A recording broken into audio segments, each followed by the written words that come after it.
Hello world, hello Australia, Jamie here, the Crypto Koala. Now today guys, I've got Tim Mcnamara and Peter Godbolt. Now these guys are the founders of both Hut34 and OnRamp. Now great to have you here today. Now mate, Tim, tell us about yourself, and then Peter, it'd be good to hear about yourself as well, mate. Just a quick, Jamie. So, been in the crypto scene for a few years. My background is a lot of financial services, trading, software development, data, over a long period of time. As you can see, we're getting a little bit grey. So we're the old grumpy old men of crypto. But both Peter and I have had some real alternate world experience prior to crypto, and we're looking forward to bringing some of that to the crypto scene. You see, this market definitely has been giving me a few grey hairs the last year. Definitely, I think it's aged me a few years. Well, that does not kill us, only makes us stronger. So, you know, remain persistent and consistent, and the tide will turn eventually. Definitely. I'm very bullish and optimistic of the future. So, Peter, tell us a bit about yourself, mate. Well, I've only been Australian about 10 years, having been in Australia for 15 years, and I'm an Englishman in Sydney, as many of us here. But really excited to be working on both Hut34 and OnRamp. Prior to that, I've as Tim mentioned, I've done a variety of things before that, and enjoyed all of them, but really exciting at the moment to be bridging some of the worlds of sort of traditional finance and enterprise, and bringing some of that tech into the blockchain space, and always keen to take the opportunity to have a talk about it, have a chat about it. So that's why we're here. Great stuff. It sounds like you both got quite a bit of experience in the game, in the blockchain game, and I can recognise your accent there, Peter. With myself, I'm actually from the UK, I'm from Portsmouth. So it's been about the same sort of time as well. So no, it's very interesting. Very interesting to hear that, guys. So we're going to start off with Hut34. So tell us about the Hut34 project and what actually is it? So the Hut34 project started out as a way to, it started from the perspective of data. Data has value, and people often don't necessarily have yet to come to that conclusion. And we believe that data was an opportunity to be monetized for the benefit of the people that own that data. But it's more than that. We're building the technology that allows, firstly, people to monetize, as I said, their data, but to allow the ever-growing world of IoT devices, chatbots, AI services, to connect and transact their data with one another to what's really could be considered a autonomous data economy. So through the use of the blockchain, we're able to progress, I guess, this vision of allowing devices to connect, to route their data or their information between one another, to find or resolve any, well, hopefully over time as the network grows, resolve any data requests, information requests through that entire network of connected devices, and finally be rewarded for answering a question, providing some data. So monetization of your unique knowledge and intellectual property. So the concepts of connect, route, resolve, and monetize are, I guess, the four pillars that we're working on to grow out a connected network of machines and devices and a data economy. So the Hut started with that vision, and we're progressing with that. It's a pretty, it's a big challenge, but we've walked down a couple of dead end sort of pathways, but continually persisting and certainly making some great progress, and we're very excited with that part of our project. Out of that, we've encountered some other problems in the crypto space that I guess prevented us from proceeding, and we've chosen to to solve some of those problems additionally to the data problem. Some issues around the ramps or the bridges between, let's call it the old fiat world and the new crypto world. And that's where OnRamp, the genesis of OnRamp came from. And additionally, in our data economy, the Hut ecosystem, every connected device needs a way to earn and store the financial or cryptographic rewards from the selling of its data. So it needs a wallet. All these devices need wallets. So we couldn't find a solution in the marketplace that met the needs that we had in building the broader Hut network. So we built the Hut wallet, and it just so happened there were some other pretty cool ideas that that Peter had with respect to making it easy for people to sign in to get into crypto. So they've all sort of bloomed into fantastic opportunities. That means neither Peter nor I get a lot of sleep, and they're just too enticing to let go. So we're pretty focused on, I guess, three main things: growing the Hut data economy, 1; 2, building wallets and solutions to make it easier for people to get into crypto, because for all of us, the more people that get into crypto, the better. But we need to make it easy for people. And a lot of these concepts around private keys, seed phrases, key stores, hot wallets, cold wallets, it's very challenging for somebody that is new, and you have to be pretty dedicated to want to overcome those learning challenges. So the wallet, we've got the Hut, the data economy, the wallet as a means of making it easy for people to enter into crypto. And finally, again, the creation of OnRamp technologies and the issuance or the creation of OnRamp, which is a fiat-backed Australian dollar token, or representative token. And again, some of the characteristics of that, having a background in financial services, we've really built it to the highest regulatory standards that we could, to give, again, let's just call it the traditional world, more comfort and an easier pathway to get into crypto. So they all fit very nicely together as a package. Yeah, so that's the long answer.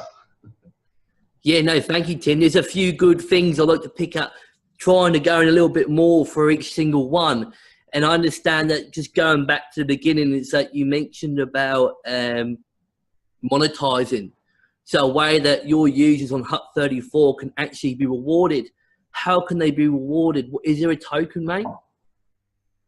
Yes, so the token that powers the network is a utility token. It's called Entropy, and it's in reference to not, to digress slightly, the classicist thermodynamic view of entropy, that there was another fellow by the name of Claude Shannon, who was a contemporary of another very famous fellow by the name of Alan Turing. Alan Turing, you might remember the movie, the Enigma Code.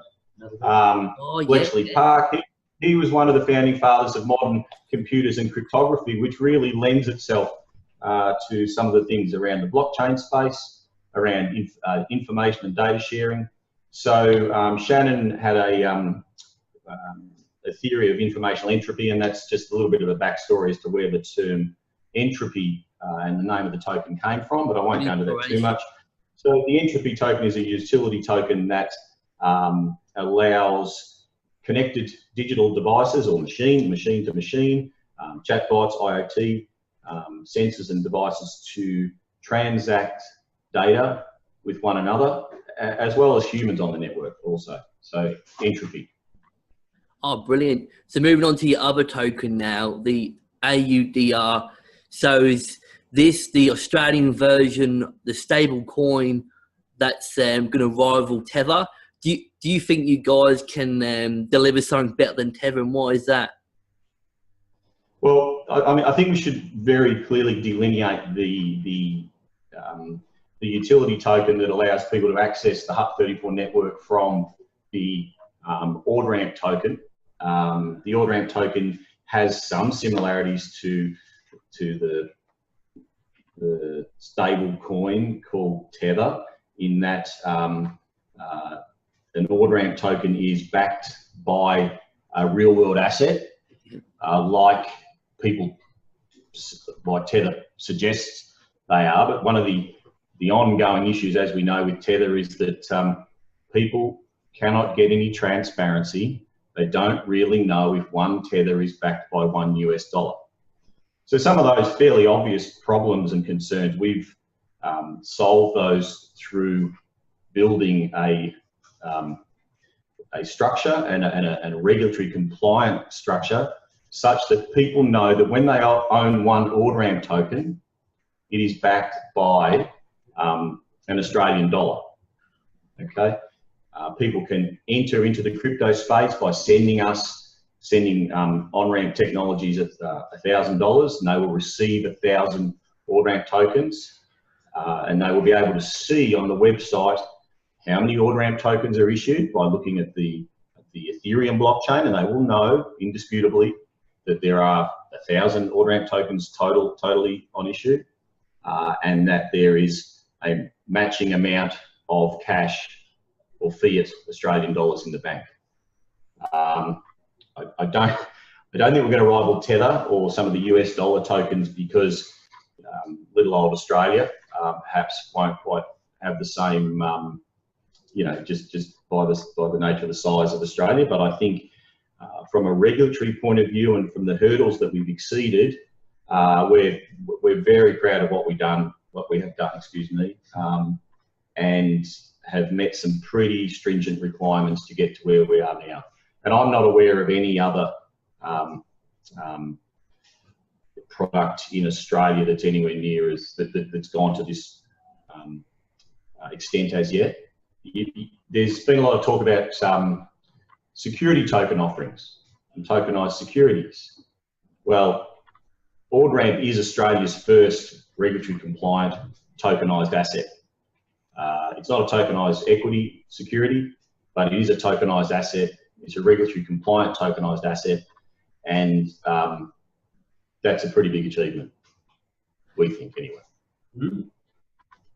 I was thinking the comparison you're saying to the US or stand up to Tether, making that comparison. We're not maybe not as good as them, but I think it's quality over quantity. Tether, it's like with their audits, it's like trying to grab jelly or nail jelly to a chalkboard. The transparency is just not there, and I think that in the future, having something that's got that regulatory overview, and because you've got like an open ledger, because you've got the blockchain, you're utilizing the Ethereum blockchain, it's a trust system. You can't fault it. You can't just have something that's not there, and so physically be able to see that it's actually backed dollar for dollar to the crypto I think it's really important, which is really good, guys. So I just want to talk a bit hear more about your wallet, a bit more about how it's secure, like what actually is your wallet, because I understand that's a big feature. It's making it a lot easier for the average person to get into the crypto space, to access that cryptos and things like that. Could you tell us a bit more about the wallet?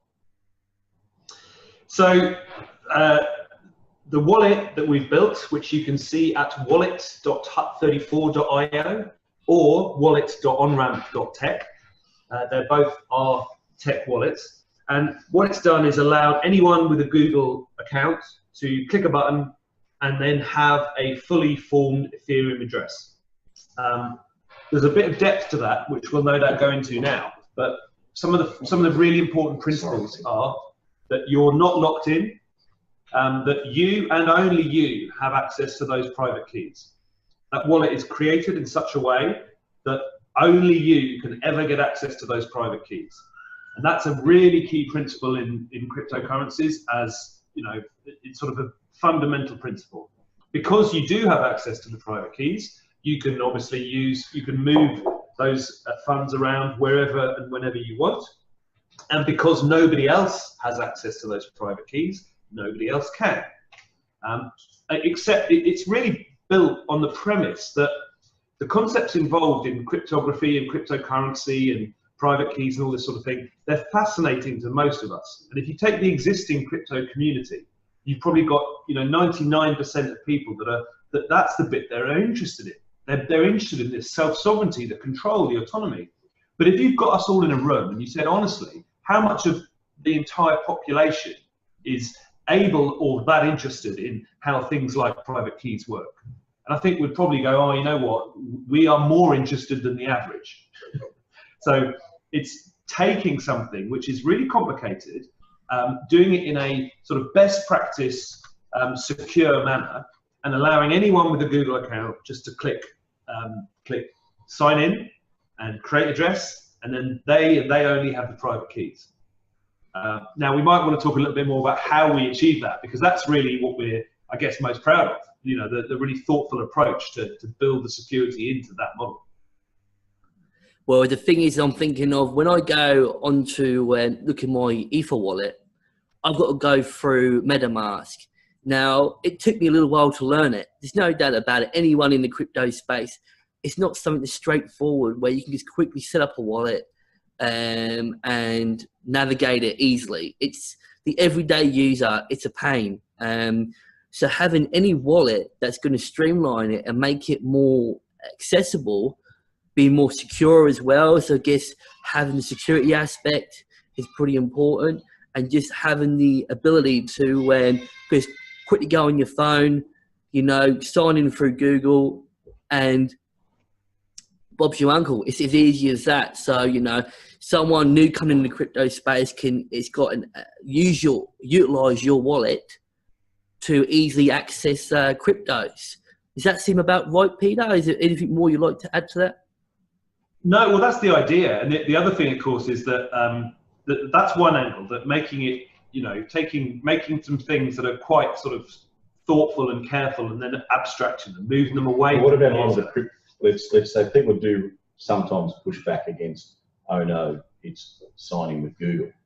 When we present the wallet at meetups, conferences, etc., the hands go up straight away, and the first, well, in fact, all the questions, almost all the questions are around, I'm not going to trust Google with my money, or how can this sort of thing? And that is a sensible, rational response from someone who is engaged in the concepts of self-sovereignty.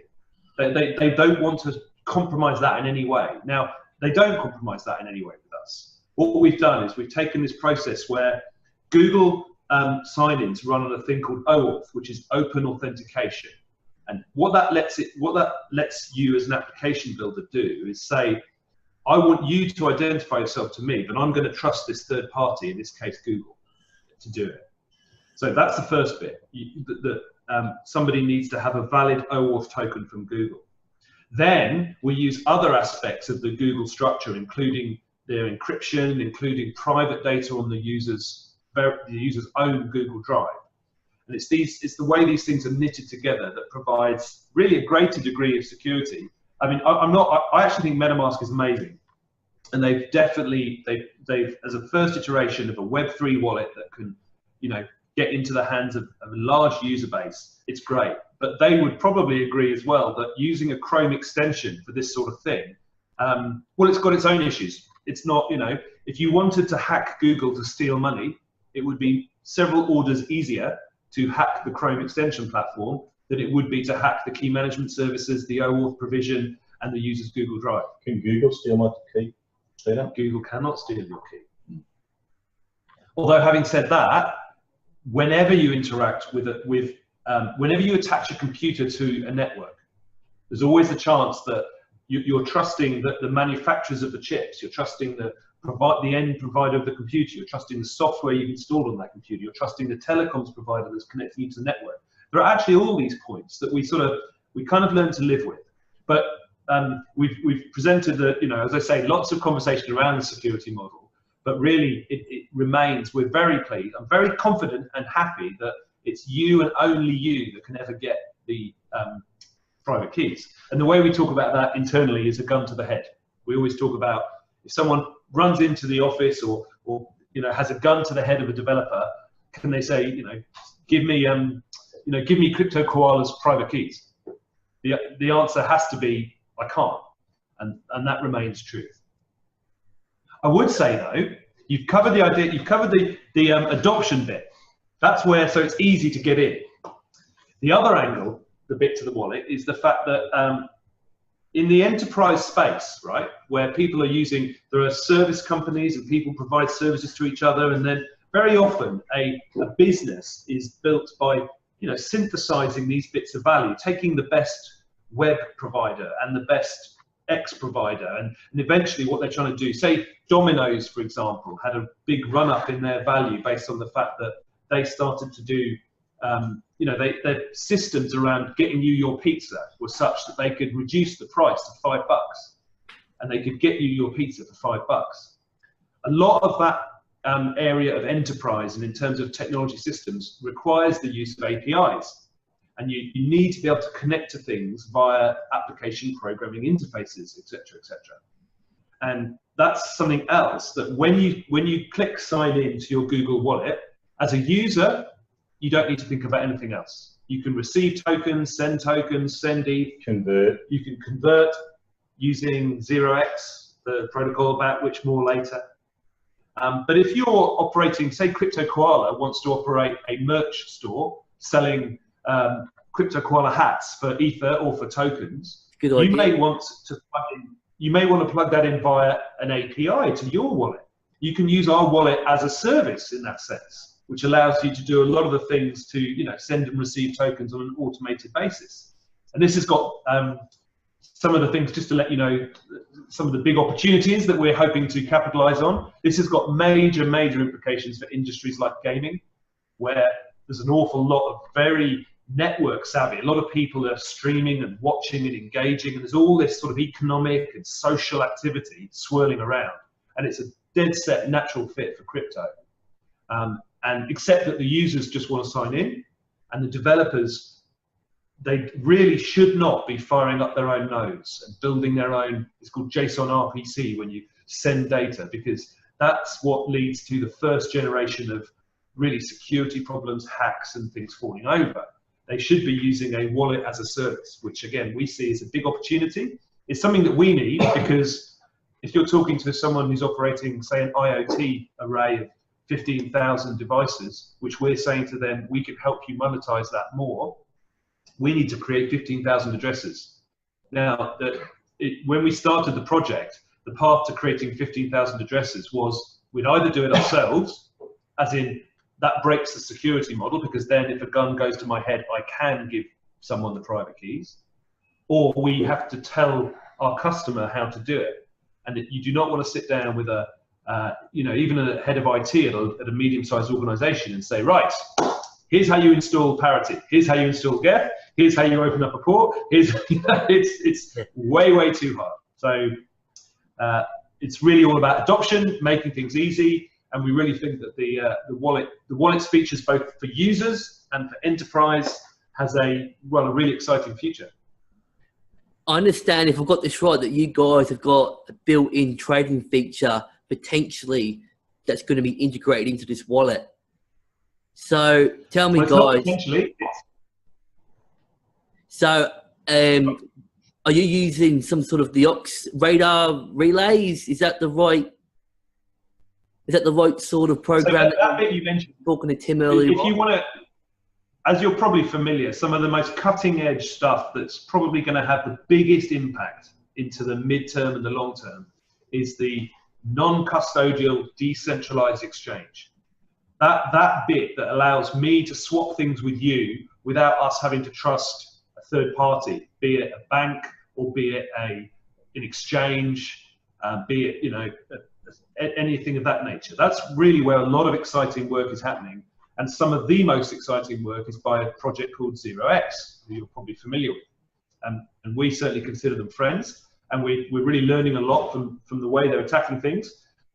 We have built within that wallet. Now, one of the problems with 0x is, to go quickly for a minute, if I was telling you, if you didn't know anything about 0x, here's how you and I can exchange something using 0x. It's dead easy. You just hop on, you install MetaMask, then you go to a relay. You need a third-party relay, something like Radar Relay. Then you need to issue some approval functions and wrap some ether.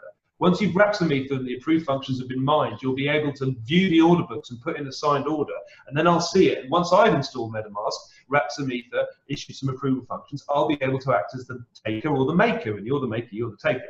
So that's only about 16 steps. And yeah, so it's hard. And we're basically attacking this problem in exactly the same way we attacked the basic address problem, which is we've built a screen that has a button that says, I have got some ether and I want some ZRX, or I have got some Entropy, that's our data monetization token, and I would like some rep, which is the Augur project token. And you just click, and then it shows you all of those steps are actually required, because that's how it works. You have to use those steps, but it is not necessary for the user to have to operate that machine themselves. When you get in a car and turn a key or press a button, you kind of have some understanding of the fairly complex systems that are happening under there. Stuff happens and eventually you move. We're really taking the same approach where we just want a button, and we'll show to you, the user, exactly what you are doing to achieve it. Because this is decentralized and non-custodial. It's you, the user. You press a button, and there you go. You've got an in-wallet conversion tool.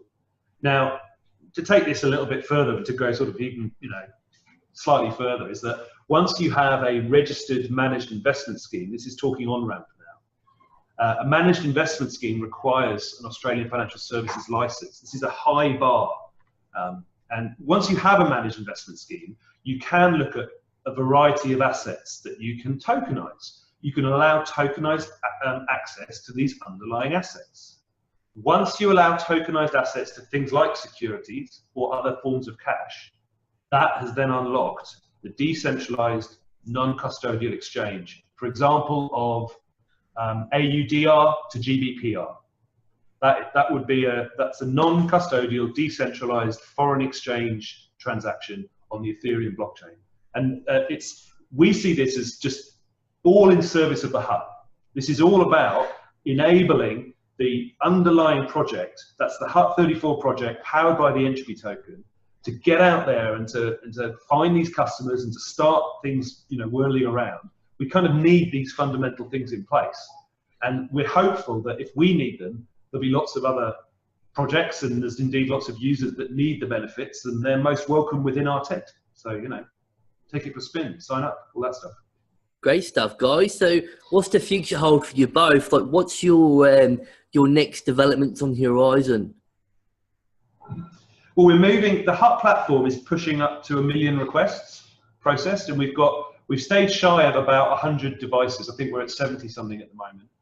And I'd say that we could call that beta, or we could call that version 1, but what we've learned so much from that process. And one of the things, we're basically in the process, quietly, don't tell anyone, but we're in the process of moving to V2, and that's a more enterprise stack that allows us to solve some of our scaling issues in terms of the way things can talk to each other, and it really highlights an approach that we think bears the most fruit, which is what we call incremental decentralization, where we can't use the Ethereum blockchain to connect 15,000 devices at the moment.